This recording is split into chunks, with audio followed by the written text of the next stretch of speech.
I declare that I run a company operating education centers and private school.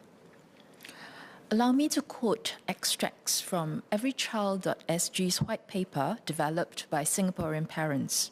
Quote, "The cultural norm among many Singaporean families is for a parent to plan to take time off during the child's PSLE year, rather than during the first 1 to 2 years of the child's life. Many Singaporean parents prioritizing giving their child undivided attention at the age of 11 or 12, which appears to the child to be tied to performance expectations rather than the more unconditional and intimate love of infancy and early childhood. We would be naive to think this does not have a negative impact on children's mental health, emotional development, self-esteem, and future relationships," unquote. This is the third time I'm urging MOE to consider piloting a through-train program for primary and secondary school students bypassing the PSLE, and I have no intention of stopping. There should be no sacred cows in education. The learner, especially the well-being of the child, comes first. Another sacred cow to slay is the size of our schools. There is no one-size-fits-all solution in school size policies. In our international school scene, families may choose from a variety of schools that best fit their children's profiles.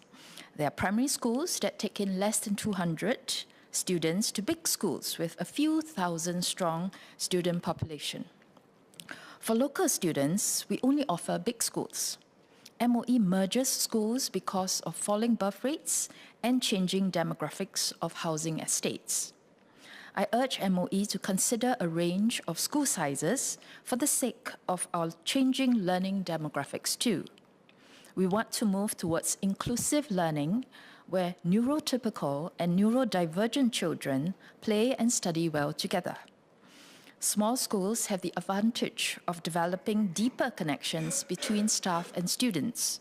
Just being able to know everyone by name can build a stable, safe environment for children who feel left out and whose needs go unaddressed in big spaces and also big class sizes. Can we not refurbish old school buildings that have been left abandoned for years to a couple of small schools for a pilot program? Lastly, I want to bring up the student-initiated learning program. Last year, in October, the MOE, in response to my question, replied that SIL is time is set aside for students to pursue their own interest and learn outside the curriculum. This is to encourage students to be more curious and self-directed in their learning, unquote, and that, quote, preliminary feedback indicate that SIL is valued by schools and students, unquote. The feedback that I have received on the ground is that the reception to SIL is uneven. For example, I do hear of instances where students who are not keen on the scheme choose to learn, in quotation marks, things that they already know. As this is a new initiative with an approach quite different from what is traditional in our schools, teething problems are of course to be expected. I'm fully supportive of encouraging students to be more self-directed in their learning. However, I do feel that making this scheme compulsory is a contradiction to the whole idea of student-initiated learning.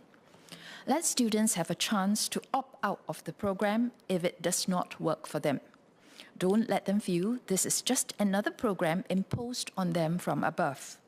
Making this program optional will also allow us to get a more accurate picture of the level of acceptance.